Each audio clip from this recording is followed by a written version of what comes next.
as he touched down at the OR Tambo International Airport a short while ago. Da Silva was the first BRICS leader to touch base just before fellow BRICS partner Narendra Modi landed about an hour after him. The two BRICS leaders have also been joined by the Prime Minister of Norway, Jonas Gahr Støre, and Michael Martin, the Prime Minister of Ireland. The two leaders were received by Minister of Social Development Nokzola Tolashe and the Minister of Public Works and Infrastructure, Dean McPherson. This evening, Deputy President Paul Mashatile will host French President Emmanuel Macron, who arrived earlier in the week, to commemorate French citizens who played a role in the fight against apartheid. Mashatile says South Africa and France enjoy cordial bilateral, political and economic relations in areas such as trade, industry, defense and energy. Babalo Ndanse, Eyewitness News. Changing focus now, and it was an emotional day for thousands of women who joined in on the Cape Town leg of the nationwide demonstrations against gender-based violence and femicide.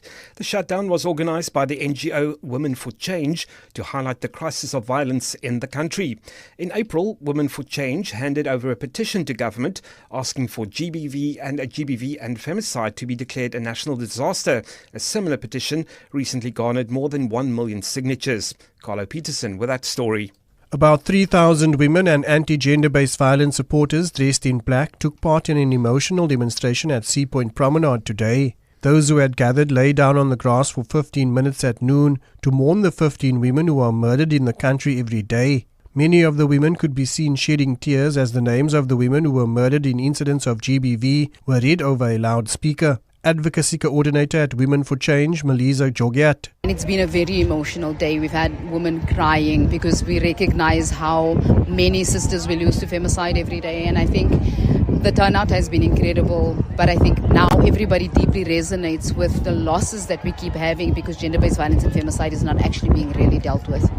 Jogiat says she hopes the shutdown will spark more meaningful conversations to address deeply rooted cultural issues around GBV and femicide. Carlo Peterson, Eyewitness News. Staying with that story, the Cooperative Governance Department has emphasised that while gender-based violence and femicide have been classified a national disaster, this does not give government access to emergency powers or funds for the cause.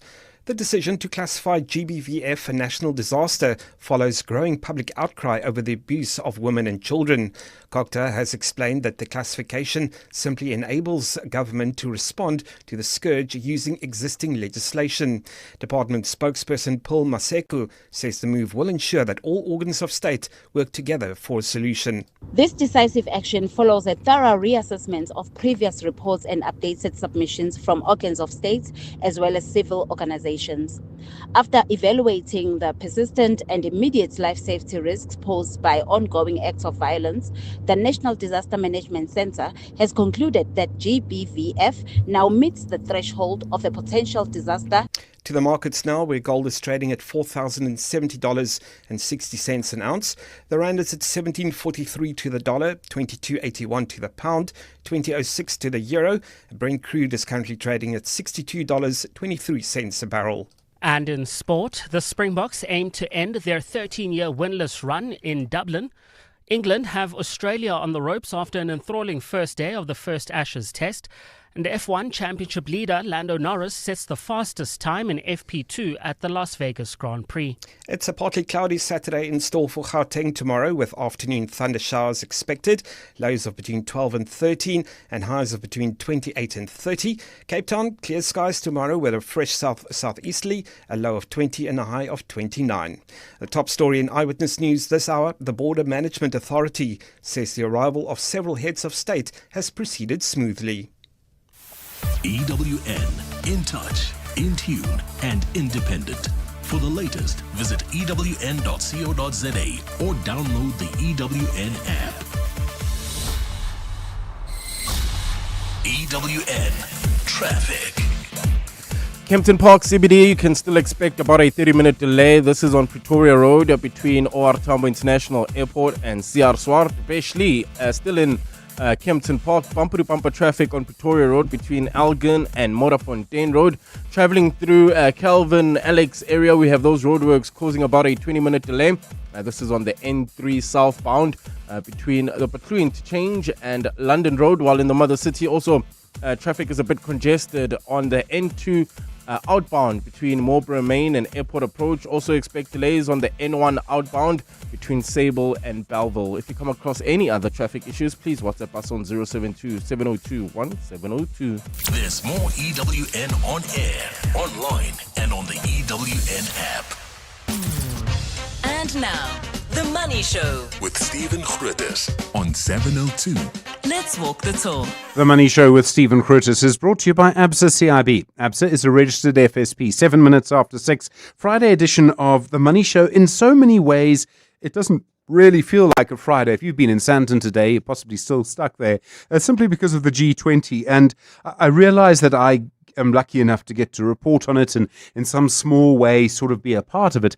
But I think there is a real sense of anticipation. There are so many people that you will have seen and heard in so many other forums around the world and seen them going into this place or that place. Think of someone like Narendra Modi, easily one of the most powerful people in the world, someone who has a huge influence on world affairs. And he landed today at the Waterkloof Air Force Base. Think of Emmanuel Macron, someone you kind of think of, I don't know, in association, I suppose, with the Eiffel Tower or some symbol of France.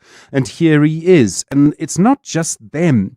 There's so many others. The Brazilian president, Lula da Silva, also here. And in so many ways, I think just the fact that they're here, Antonio Guterres has been speaking, Ursula von der Leyen has been speaking as well. In so many ways, that kind of just gives you a sense that, you know, things are going on and they really are quite important. Now, I don't know what's going to happen over the next couple of days. There are some reporting, I think well-informed reporting by people I know and trust, suggesting that actually there will be some kind of sort of leaders' declaration. I don't know what the language will be. We won't know for some time. I do get a sense, though, that things are moving. And if you look at the language President Cyril Ramaphosa has used to the Trump administration, sort of in response to them, well, things are going on. Anyway, very interested to hear your view on it. You may think that the G20 is the best thing since, well, I don't know, the Springboks or sliced bread. You may think that they are something, that you may think the G20 is actually going to lead to real change. You may think that the G20 is just a party for, you know, a small group of sort of the global elite who come here, we spend money on it and we get nothing from it. Very happy to hear your views one way or another. Voice notes, of course, on 072 702 1702 and 02, and then you can call us on 011 8830 702 and 021 446 0567. Don't forget, by the way, the Friday Biz Blitz tonight. Questions, one or two about the G20, also about companies that are likely to list soon, and one or two other questions coming up. In a moment, you'll hear from Stavros Nicolau. He's been involved in the B20. We'll ask him how we're looking ahead of the G20. We'll also speak to Dr. Mzwanele Nswanti. He's a senior researcher, been looking at the G20. Also Dale McKinley about what's going to happen over the next couple of days. And then in Friday File tonight, we'll speak to Kgotatso Moloto, the founder of Niche Parfums. I think I've pronounced that correctly. Talking about how it is that you create a scent. That's a scent with a C. The Money Show With Stephen Grootes, live on 92.7 and 106 FM. Streaming on the Prime Media Plus app. and DSTV channel 856. Well, the President, Cyril Ramaphosa, spending the day setting the stage for the G20. Some high-profile events with European leaders. Antonio Guterres has just been speaking. The Indian Prime Minister, Narendra Modi, is here. Lula da Silva from Brazil is here. Of course, the US still not sending anyone, even though it is the biggest economy in the world. And in some ways, the big event that sort of set the stage for the G20 this weekend was the B20, which ended yesterday. Stavros Nicolau is a senior executive at the Aspen Group. He's a board member of Bursa. He's been involved in some of these conversations as well, leading up to the G20 this weekend. Stavros, good evening, and thanks for your time. You played quite a big role in that interface between government and business over the last few years. How do you think South Africa is looking right now? We've had the B20 and the G20 starts tomorrow. Stephen, firstly, good evening to you and all the listeners. It's a great pleasure to be on. And I think we should just take a moment to reflect on and seize the moment. It's a monumentous moment in a sense, the first ever G20 to be hosted on African soil. And what did we as a business community hope to achieve? What were our objectives? At very high level, two things. The first was that we execute seamlessly on the B20 event. It was a 2-day event with a number of side events today.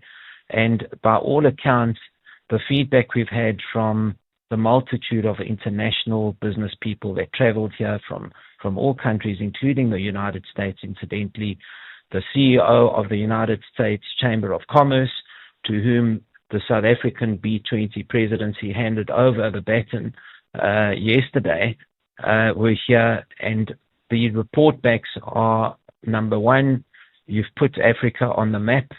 We weren't as well acquainted with Africa. And the second thing is we see immense potential and opportunity, and that would hopefully lead itself to investment in our country, particularly FDI. Now, that was objective one, seamlessly execute. And I think just at a personally reflecting, I think everything was very slick over the last 3 days. Now, the second objective was to position our country particularly to the international investor community, to use this as a platform to boost confidence off the back of some of the recent good news we've had, the Standard & Poor upgrade, our removal from the FATF grey list, the fact that we've had very few days of load shedding. We seem to be getting on top of the energy mix and energy security. So this was a good time actually to host the B20 event. And as I said, front and center was to position the country favorably and positively to the investor community. So that's kind of what we looked for. Of course, time will tell how successful we've been, but certainly the early feedback and reflections are immensely positive. You also were looking at issues around non-communicable diseases in Africa. So I think diabetes, which is a big problem in our society, heart disease, there's so many others. The conversations at B20, I mean, do you think that you've been able to make progress on those? So health has, since COVID, health has become a fundamental conversation that takes place at the B20. This is my fourth B20. Some of the earlier editions were held remotely because of COVID. And certainly the health agenda has gained significant prominence over the last 4 years. I think the business community and governments around the world, particularly finance ministries, trade and industry ministries, have realized that economic growth and healthcare are in some way intertwined, and non-communicable diseases, these are diseases that are acquired through non-infectious routes. So you've got infectious diseases like HIV/AIDS and TB, and then you've got non-infectious diseases like the ones you cited, cardiac disease. Diabetes is probably the most sinister, Stephen, of the lot. And then, of course, you've got cancer and others. And we are seeing a rising tide of these non-communicable diseases in Africa. This will overtake the infectious disease pandemics that we've experienced unless we turn the tide. So the discussions were very much about sensitizing governments, the business communities to the economic impact of non-communicable diseases. And these we had a number of subject matter experts speaking on the effects of this on productivity, the competitiveness of the country, how this strains budgets, and of course, how does it affect economic trajectories? So a really, really important conversation and some really good suggestions on how we move forward on this topic. Stavros Nicolau, thanks very much indeed. Obviously being one of the people at the B20, a Busa board member and also a senior executive at the Aspen Group, 16 minutes after 6. Well, let's look now to Nasrec. Let's look now to the G20. Dr. Mzwanele Ntwanti is a senior researcher for the G20 at the Institute of Economic Justice. Mzwanele, good evening and thanks for your time. I mean, as I talk to you now and you see all of these people arrive and everybody's kind of here and for a moment Joburg is sort of at the center of things, it's all quite exciting. In the cold light of day tomorrow morning or maybe Monday morning, is there much scope for any kind of agreement to come from the 19 countries that will be in the room at Nasrec? Good evening, and thank you for having me, and greetings to the listeners. It's quite an exciting time, and people have been quite engaged with the G20 in various ways throughout the year, because the host year of the G20 would take from the 1st of December until the 30th of November for each country that hosts. And everyone looks forward to the Leaders Summit, where the leaders of the biggest countries in the world that constitute about 85% of the global GDP and over 60% of the world's population gather to talk about the most pressing challenges globally of the economy. So at the end of it, and all of these things that we've done, come Monday, people, of course, look forward to what the leaders would have agreed to in the form of a declaration. So they will basically elevate the issues globally that are affecting the economies. But that declaration, of course, is building consensus amongst these countries and amongst the leaders. But a lot happens below that agreement in the form of global cooperation. Sure. I'm sorry to interrupt you. What I need to ask is, do you think there'll be an agreement? I mean, if you look at some countries, so for example, we as South Africans believe in inclusion.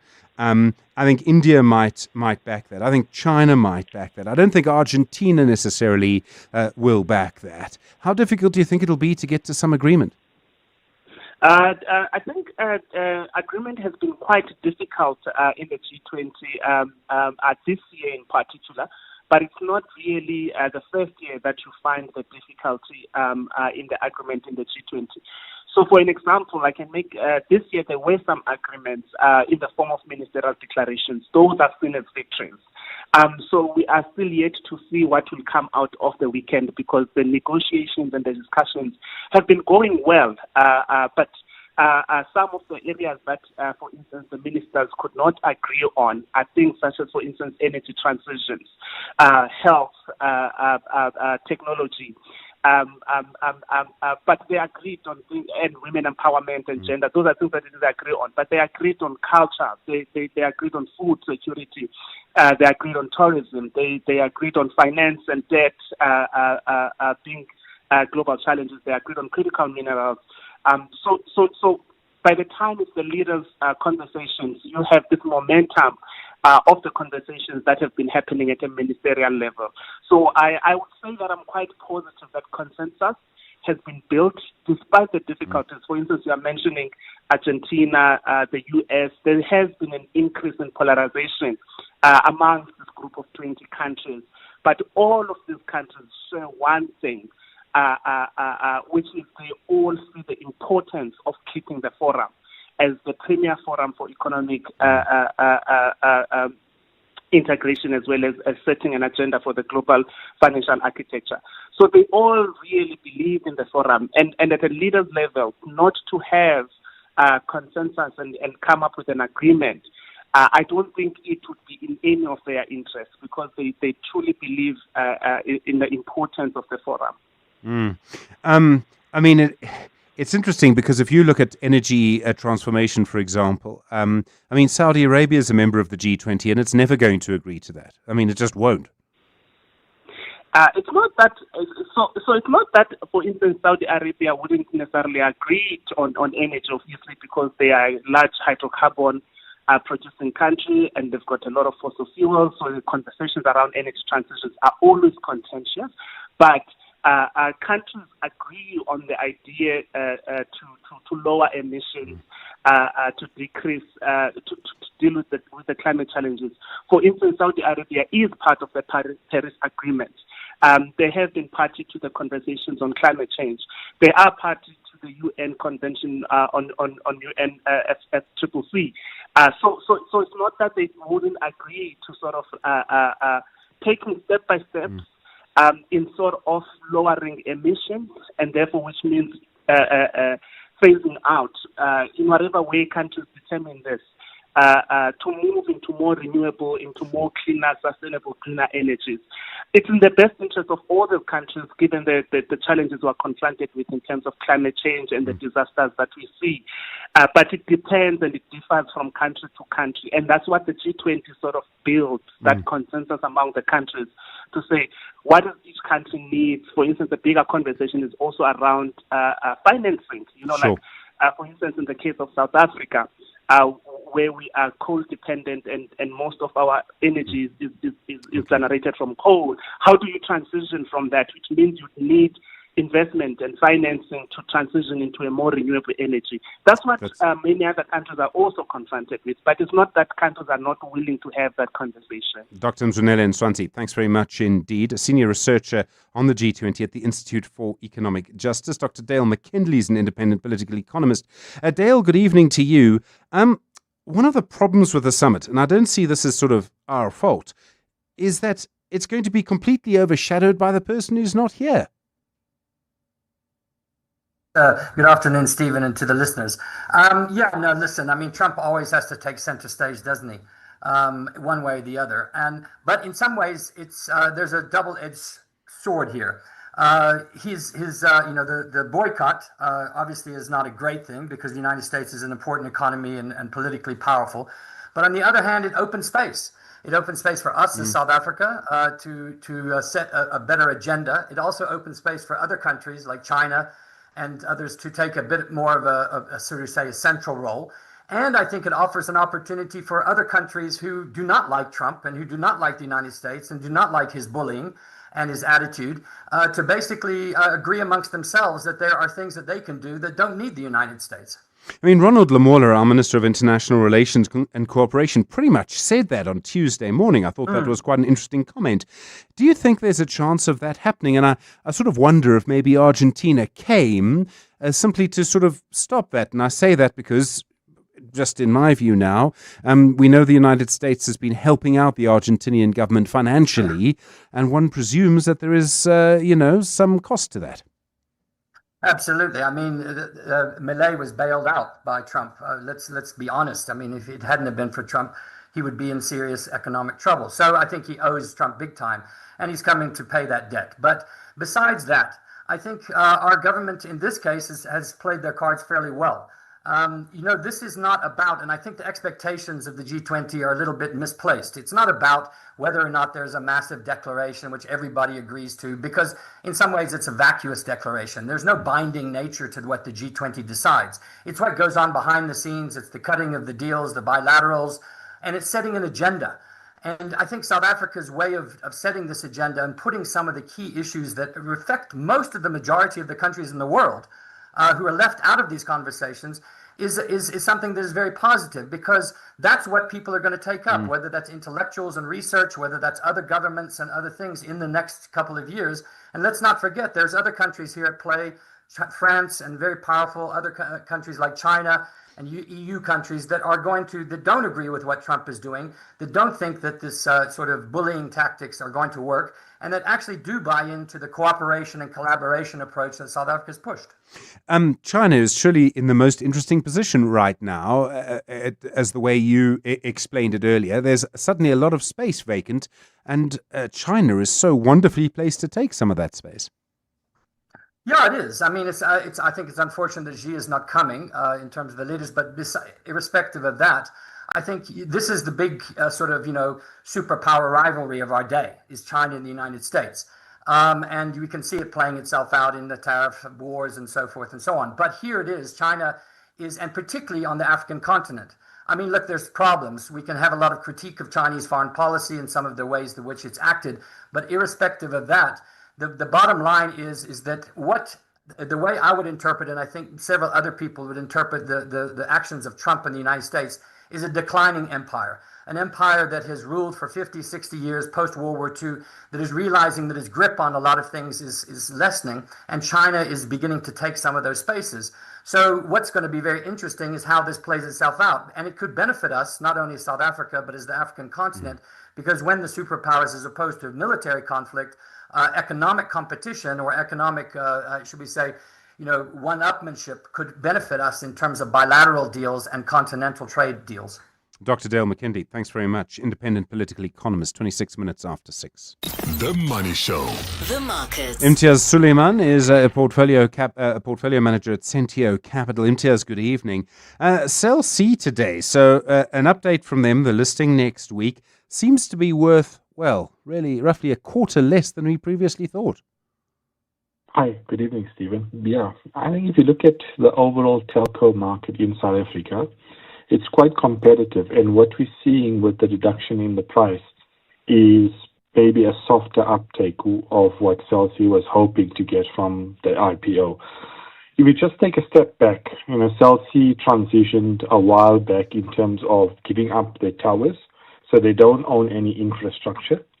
Essentially, they roam on the likes of MTN and Vodacom, and that gives them the ability to build out their subscriber base, but not invest in the network.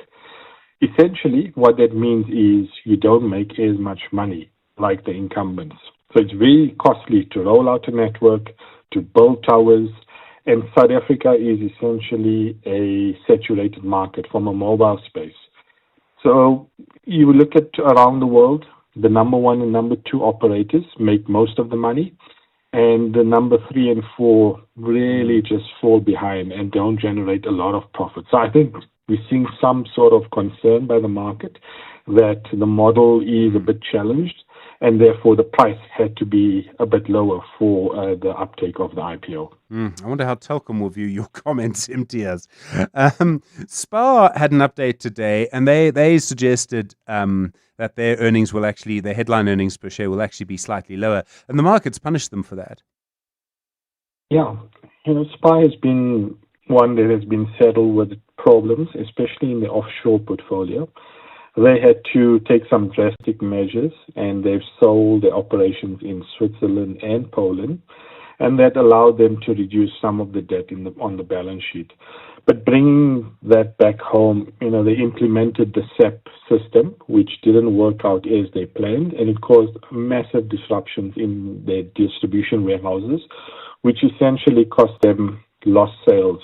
And they're reeling from that. And whilst they're reeling from that, you've got a very strong competitor like a ShopRite, rolling out a lot of stores, taking up new space.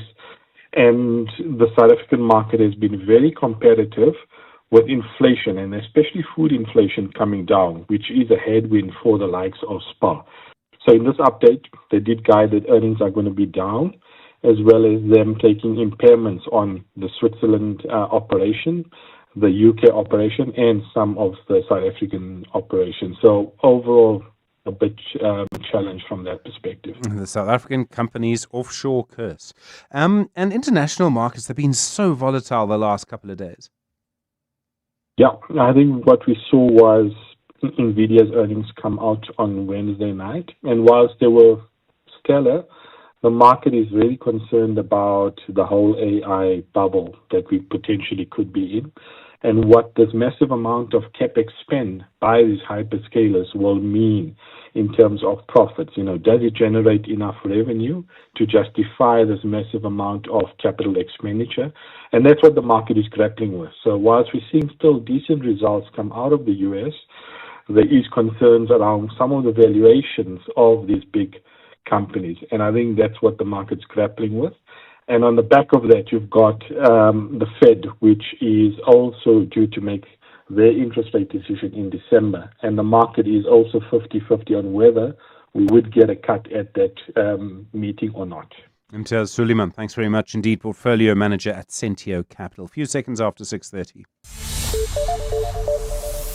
Time for the latest Eyewitness News. Martin Slubbert, good evening. Quite a lot of interesting news around diseases. Good evening, Stephen. That's absolutely correct. Nations of the world and global companies have been making pledges to the Global Fund to help fight HIV, tuberculosis and malaria. That's happening on the sidelines of the G20 in Johannesburg this afternoon, all to help meet an $80 billion budget. South Africa and the United Kingdom are hosting the fund's 8th replenishment summit. The United Nations Deputy Secretary General Amina Mohammed has warned that the United States' withdrawal of funding from UN agencies agencies and developing nations could severely impact healthcare to vulnerable communities.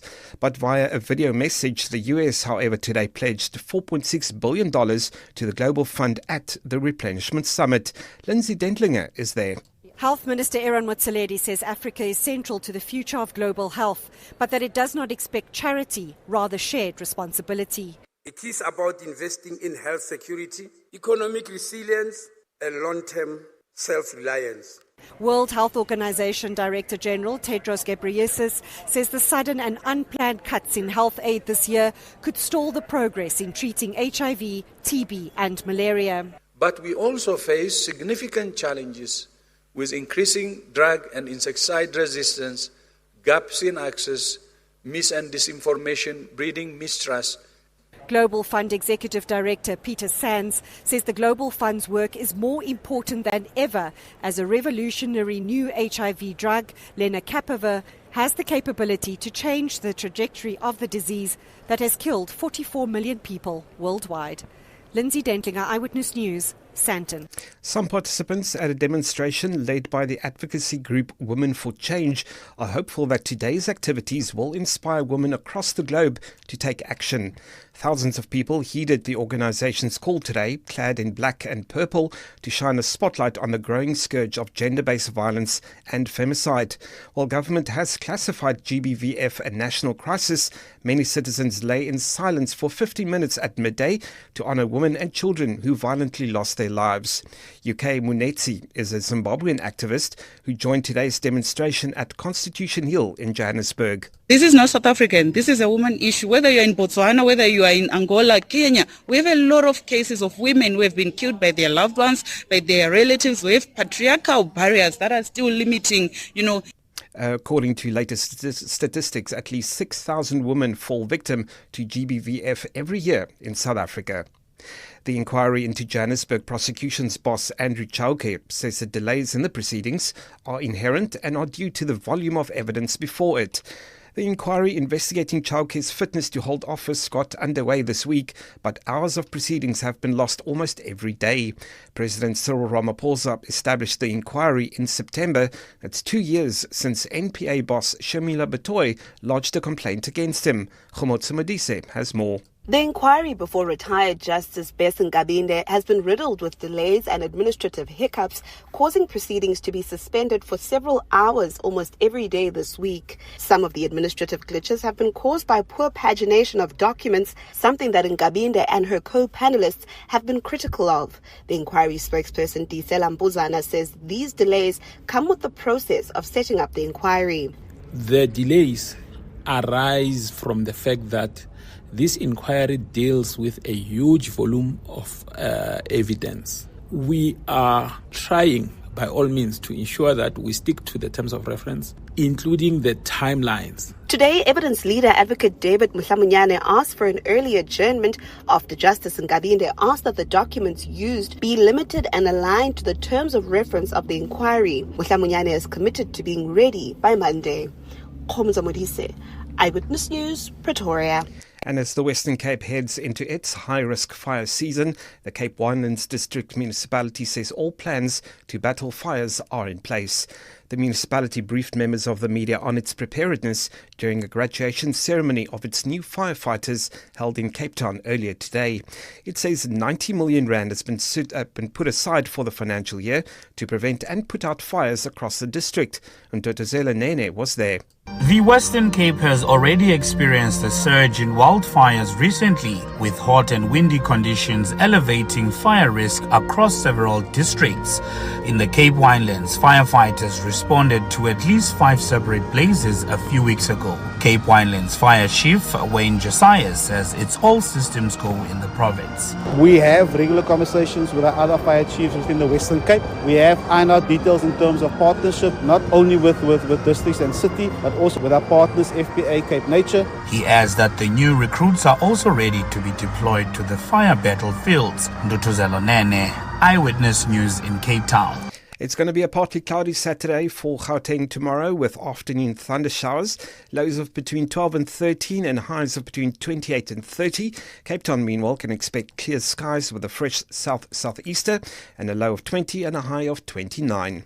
The top story in Eyewitness News this hour: nations of the world and global companies have been making pledges to the Global Fund to fight HIV, tuberculosis and malaria on the sidelines of the G20 in Johannesburg. EWN Traffic. Well, at this hour, Gauteng traffic has settled down pretty nicely. No serious accidents have been reported on our highways. However, in the Sharon Lee area, you can expect some delays. This is on Malibongo Drive between Pelez and the N1. Traffic lights still not working in Linksfield and Linksfield Road and the N3, as well as in Polshof at Witkoppen and Main Road, while in the Mother City, we still have slow-moving traffic on the elevated freeway heading into the Cape Town CBD. If you come across any other traffic issues, please WhatsApp us on 072-702-1702. There's more EWN on air, online, and on the EWN app. Beyond every boardroom is a story waiting to be written. A story of a business and its potential, of a community that thrives, a hospital that serves, and energy that powers millions of dreams. It's a story that only gets better with a partner that has the expertise and solutions to make it a reality.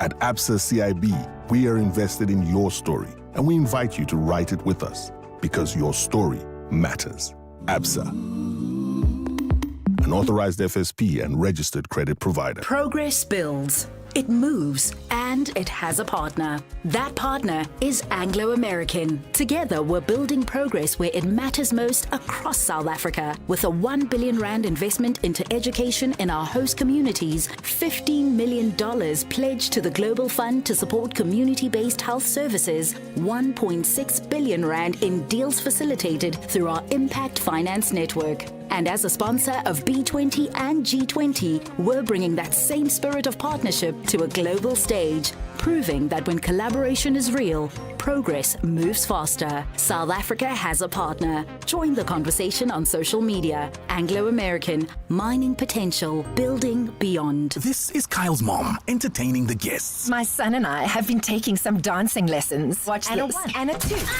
Oopsies. And this is Kyle's mom with 2 months free YouTube Premium, plus 5 gigs free YouTube data, plus 30 gigs once off. It's showtime! With ad-free YouTube Premium. Kyle, hand out the logins, my boy. You get a password. You get Extra a password. your summer with the Vodacom Red Plan and get extra Red rewards plus benefits on the VodaPay app when you sign up or upgrade, online and in store. T's and C's apply. Further together, Vodacom.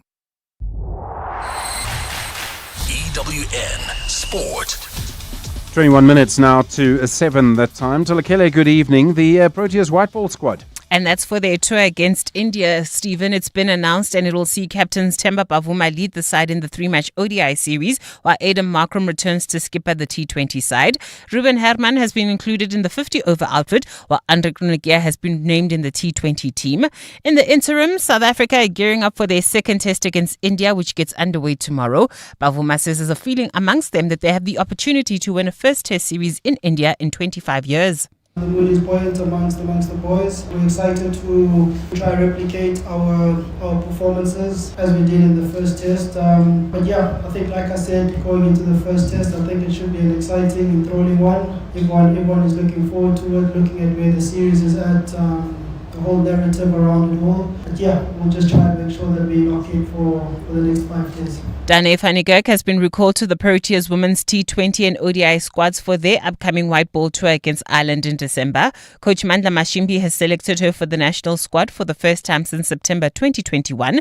That follows the reversal of her international retirement. She's been quite consistent the last 2 seasons. Last season she scored runs and she started well this season as well. So I think it would be a no-brainer not to pick a player who is in such good form. Obviously her name comes with a lot of previous stuff in terms of her being captain and having done well for the team before. But I think she has earned a call-up based on the performances that she's put the last 2 seasons. Over to Perth, where 19 wickets fell on the opening day of the first Ashes Test as Australia closed on 123 for 9. That's 49 runs behind England as Ben Stokes took 5 wickets after tea. Earlier, the English were bowled out for 172 as Mitchell Starc claimed career best figures of 7 for 58. Switching to football, where Miguel Cardoso insists that winning the CAF Champions League is not an obsession for Mamelodi Sundowns. His comments come ahead of their opening group game against St. Eloi Lupopo as they look to go one better than last year's runner-up finish. What we will do is be loyal to ourselves. And being loyal to ourselves is obviously knowing that we have a desire, we have an intention. I don't think that the word obsession is the right one, because obsession for me is a little bit already a medical state. But a pursuit of an objective should be done with all the energy that you can put on. And that's what you obviously are going to put. And the Springboks are up against Ireland in their penultimate match of their outgoing tour tomorrow. Andy Farrell's side go into that clash looking to extend their 3-game winning run at the Aviva Stadium against the double world champions. This will give us a lot more idea, wouldn't it, to see where we're at. You know, we've been talking a lot about resilience within our game over the 80 minutes, and you know, there's been some learnings from that along the way, and that was pretty good last week. I suppose that'll get tested to the fore, won't it, this weekend. So I don't think we're just learning about individuals. We're learning about our game and how we're going to progress with that over the next couple of years. Tolagile Mganga, Eyewitness News Sport. The crazy store's got deals galore and everything you need. From tinsel presents, wrapping, and a star for your Christmas tree. We've got all sorts of games and sports, many toys to buy. Stationery, arts and crafts, come on and don't be shy. No need to panic shop, we're your one-stop Christmas spot. Your table will be dressed and you will not be stressed. When Christmas Eve is here, you'll want to sing and cheer. I got everything at the crazy store and I can't wait for next year. Hey, you never know what you might find this Christmas. Calling all wedding planners and venues, restaurants, conference centers, and hotels. Do you need tables and chairs? Home in One has it all. Do you need cutlery, crockery, table linen, and restaurant equipment? Home in One has it all. Do you need tents, gazebos, or umbrellas? Home in One has it all. Affordable prices, the latest trends, with 2 branches in Pretoria and Johannesburg. Shop online at homein1.co.za because we're your #1 choice. Home in One has it all. Small businesses are anything but small. They're the backbone of our communities, the dreamers, the doers, the ones who keep Mzansi moving forward. That's why 702 and Capitec Business Banking are putting them in the spotlight. Every Thursday between 6 and 8 p.m., catch Small Business Focus with Capitec, where we showcase the hustle, heart, and the secrets to thriving in today's economy. Your vision matters, and with Capitec, you're never building it alone. Small Business Focus with Capitec, the business bank for everyone. Thursdays between 6 and 8 p.m. on 702. Capitec Bank is an authorized FSP 46669. 702 with Stephen Grootes. Email him on stephen@702.co.za. On the next Money Show, we'll hear from the chief executives of African Bank, Netcare and PPC as they unpack their latest company results. Then we turn to the art world with Marlies van Zyl, CEO of Aspire Art. Plus, we'll bring you expert analysis of all of the top business news of the day. The Money Show. The Friday File. The Friday File. So I don't know how much attention you pay to your sense of smell. If you are walking down a road and you see something, you're in a shopping mall or whatever, and you see something, you know what it is that is having an impact on you. With smell, with scent with a C, you don't always notice what it is. You can be walking down the road and you can suddenly be taken back 20 years to that girl you met in that place with that thing that no one's ever allowed to talk about. And you suddenly are reminded of that. And it'll take you a while to notice, because what happened was you walked past someone wearing the same scent. KG Maloto is the founder of Niche Parfums. He had a different job once. He was a chartered accountant until he decided to do something that's actually a bit more interesting. KG, good evening. Thanks so much for coming in. Good evening, Steph. Welcome. Thank you for bringing me here. There's such a power to a smell, isn't there? We don't always realize it. And I mean, isn't that one of the important parts of a smell? We don't always realize why it's so powerful. Yeah, there is Sense is an important part of our lives. And I think you touched on it a bit on the introduction, which you said that it creates an emotional connection, even to the past. It can remind you of the, past experiences, loved ones in the past, or even traumatic experiences. I've had people coming in and they smell a fragrance and they're like, it reminds me of my ex. I don't want it. Or some have said that reminds me of back home. We have some fragrances that I made like that are meant to remind us of my childhood and distant memories. The thing I find fascinating about it is that we often won't know even where a smell comes from. It's just when the person sort of walks past you again and you realize, it comes from that person. Yeah. And then I sort of wonder how much time, so if you look at how much time someone will spend getting dressed to go out, how do I look? Yeah. No one's ever asked me, how do I smell? Isn't that interesting? It is interesting. So I think people spend a lot of time dressing up, and that's important, especially people who like style and clothes and personal aura and all of those things. But I also think that there are equally people who spend a lot of time thinking about what they wear. But it's not a lot of people, and I think it's important for people to think about scents the way they think about clothes and season and the way they change and all of those things. In the winter, they try to wear warmer clothes. So in the winter, you should also try to wear a warmer perfume. In the summer, they try to wear florals and, like lighter clothes. Also in the summer, you could try that. So a lot of people should think about perfumes when they wear, and also the occasion in which they dress for. Just like when you're going on a date on a Friday evening, you dress a certain way. On a Saturday evening, you dress a certain way. Think of a perfume the same way. I'm going out on a date. What should I wear? Something warm, inviting, sensual, sexy, 100%. It's interesting because one of the strongest scents that I can think of is the scent of summer, the scent of spring, which is actually a scent of a blossom. Yes. And there's something to the perfume. How are perfumes made? I realize you're a chartered accountant, not a scientist. But, I mean, I'm always intrigued. Is there some person in a laboratory somewhere wearing a very strange hat? How's it done? So it's a long process, and it's also a chemical process. So, but the actual term, the technical term for it, it's called perfumery or perfume making. So you have people that they call master perfumers, and then you also have like junior perfumers. So if you're a master perfumer, you must have been doing perfumes for a long time, and you must have attained the name. You are nation or internationally recognized as a master perfumer.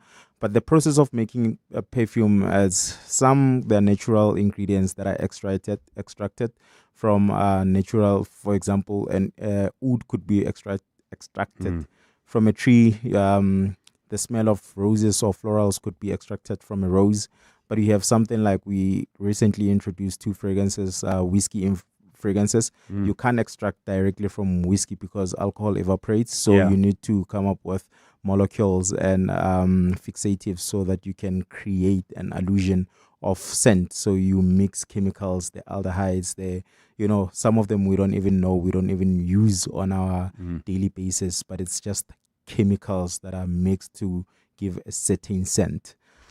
Does someone in one of these labs, do they have a sense of an inspiration, like a painter would have a sense of an inspiration, or someone getting dressed for a Friday night would have a sense of inspiration, or do they just play around until they see what they get? So it's I think it boils down to experience. How much do you know? Because what you know is what will enable you to attempt great exploits. So my favorite perfumer in this entire world is a guy by the name of Alessandro Galtieri. His perfumes, all of them have a beautiful story. One of the favorite fragrances from him is called Bergamasque. So Bergamasque is a fruity, citrusy, woody, and earthy type of a fragrance. So because he grew up, his grandfather was a perfumer, and he grew up in his father's garden most of the time. So the garden contained some citruses, the lemons, the bergamots, and all of those things. So there comes the citrus top notes, and in the middle you have the woods, which are coming from the tree, and then you have the earthiness, which is coming from the ground. So he took that memory and tried to recreate it into a scent. And when I wear it, every time I spray it, I can smell that which she was communicating. You know, you have another one called Seminalis. It's a beautiful sensual fragrance which explores bodily fluids, and it has a artificial scent. Bodily fluids, did you say? Yes, bodily fluids. Okay. Yeah, he's a strange guy. He's called the crazy perfumer, and it has a artificial smell of sperm in it, and mixed with your milks, your honeys, you know, lactone and sandalwood at the base. And when you smell that thing, you know, you're like, what is this guy doing? You know, he's got another one called Stechas. It's from feces and animal feces, and it does smell like that, but he gave it like a bit of sweetness to it, and it's just like amazing. It's an art, you know, worth exploring. This conversation's gone in a very strange direction. There is often, if you go to a place where you can buy scents or perfumes, you'll see a sort of men's section and a women's section. Yeah. Is there really such a thing as a male fragrance and a female fragrance? I think on a high level there is, but I think perfumes are it's more of a marketing strategy to classify this as a female fragrance and this is a That's male what I fragrance. wanted you to say. 100%. But there is also a truth to it where you smell something that just smells super sweet and floral and all of those things. And as a guy, you say, I wouldn't wear it, but it doesn't mean that all guys can wear it. There are guys who would lean towards it and they should wear it. There are fragrances that we said that these are female fragrances, but if a customer comes into the store and we make them test it, they are most likely to lean towards it, and we'll give it to them without telling them. But as soon as they go on the website and they see it under female fragrances, they want to bring it back. This is a female fragrance, you know, and we always encourage them that if you like it, you like it. Nobody's going to judge you. Wear whatever you want to wear. But us from a perfume house as Niche Parfums, what we've been doing, we've been coining more on the unisex fragrances, trying to get fragrances that befitting both for male and female. And I presume that packaging plays a huge role in this, right? Yeah. So the smell is one thing, Yes. but it's also, if you're going to sell a perfume, the packaging really matters. Yes, it does matter. But yeah, it's it just depends where you are. I think from a South African perspective, how we started with our packaging wasn't that nice. But we realized that you've got influencers, you've got we sell to the Gen Zs, the people of the social media, and because our brand was basically started from the social media perspective. So we knew that aesthetics matters. We needed to make it look better. But you have some heritage brands. I'll quote one, Lelabo. It's a nice brand, but they didn't give too much thought into their packaging. It's just a simple look and feel, but then the stuff inside is what matters for them, and it's really good. So you have many other brands that don't focus a lot on packaging, but they have the money to market the things, and they also, the craftsmanship is great, and the perfume speaks for itself. So I think from a South African perspective, we sort of need to overcompensate. The thing needs to look nice for someone to buy it and to trust it, because it's not coming from France. Or Italy. KG, Yes. thank you. Really good to talk to you. Really appreciate the time. KG Malotto is the founder of Niche Parfums. Stephen Grootes Taking your calls on 011-883-0702. Okay, time now for the Friday Biz Blitz on The Money Show. You know how it works. You call us on 011-883-0702, 021-446-0567. I ask you a question. If you get the question right, we move on to the next question. If we get the question wrong, we move on to the next caller. Okay, first question on the Friday Biz Blitz, this G20 Friday. By how many basis points did the South African Reserve Bank cut the repo rate in its latest decision? It's a simple question. By how many basis points did the South African Reserve Bank cut the repo rate, cut interest rates in its latest decision? 011-883-0702, 021-446-0567. If you think you cannot afford a lawyer, think again. Clientele Legal has made professional legal services affordable. You receive up to 745,000 rand worth of legal services per year. Our range of plans include cover for you, your spouse, children, and extended family. Plans include cover for civil, criminal, and labor-related matters. Whether it's protection orders, gender-based violence, uncontested divorce, or poor service, your clientele legal lawyer will be there to assist you. Our services are convenient. Simply pick up the phone and call your lawyer or send us an email and we'll get back to you. All plans include a bail benefit of up to 5,000 Rand and we'll go to the police station and pay it for you. Plus, Clientele Legal offers you 24-hour telephonic legal advice. SMS Legal to 48721. That's legal to 48721. Clientele General is an authorized FSP and licensed non-life insurer.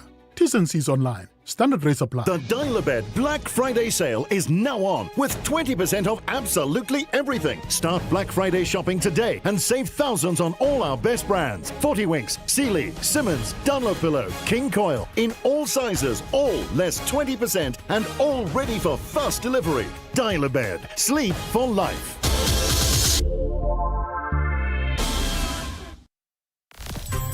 The Money Show with Stephen Grootes is brought to you by ABSA CIB. ABSA is a registered FSP. The Money Show, Friday Biz Blitz. 011-883-0702 021-446-0567. By how many basis points did the Reserve Bank cut interest rates, cut the repo rate in its latest decision? Let's go to Meyersdal and Pabalo. Pabalo, hi. Hello, it's 0.25 basis points. I don't know if 0.25 basis points is quite the right way. I'm so sorry, Pabalo. Charlene in Rudaport, by how many basis points did the Reserve Bank cut the repo rate? By 0.25. It's put in a different way. I'm going to give you another guess, Charlene. You're kind of there, but it's put in a different way. 0.25. Is that what you mean? Sorry, Charlene. Mohammed in Pretoria, how many basis points? 25 basis points. 25 basis points. I'm afraid the decimal place does matter, Mohammed. All right, second question. This weekend, a US retail giant officially opens its first branded store in Africa at Johannesburg's Clearwater Mall. Which company is making this big move? Sorry, I don't know. Yeah, Mohammed. Okay. Chris, which US retail giant is opening its first branded store in Africa at Joburg's Clearwater Mall? Hello, Stephen. It is Walmart. It is Walmart, Chris. Yes. 8 o'clock tomorrow morning if you're that interested. Okay, here's your G20 question. There had to be one. We all know where the G20 is being held this weekend. We all know where it's due to be held next year. But where was the last G20 summit held? That was in Brazil. I don't know. Chris, I will accept Brazil. It was Brazil. It was Rio de Janeiro. Okay. This hotel group reported its highest occupancy since the 2010 FIFA World Cup, hitting 73.3% in October. Which group was it? That's Sun International. No, Chris, it wasn't. So confident. Bongi Nkosi in Kempton Park. Which group had its highest occupancy since the World Cup? Bongi Nkosi, good evening. Good evening. I would have said it's the Sun group. No, I mean you've got one of the words right, so I'll give you another go. Last go. Oh my gosh! Come on, Bongi Nkosi, you're gonna clap yourself if you don't get it. Sun is Southern Sun. Oh, Southern Sun. Yes, we'll take it. Yeah. Okay. All right. Next question. South Africa got its first credit ratings upgrade in 20 years. Which agency gave us the upgrade? I will guess Moody's. No, come on, Bongi Nkosi. I'll give you one last guess. Come on, which? I'm not sure. I'm sorry. Oh, Bongi Nkosi, I'm sorry. Okay, the answer was S&P Global. It's 7 o'clock.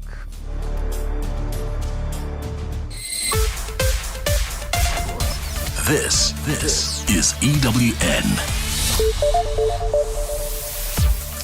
Good evening, I'm Martin Sabat. Police say they are making notable inroads while investigating the murder of two women at a Tembisa school in Gauteng. Earlier this week, tragedy struck at the Inqiweni primary school when a principal and a clerk were shot while preparing for a meeting after working hours.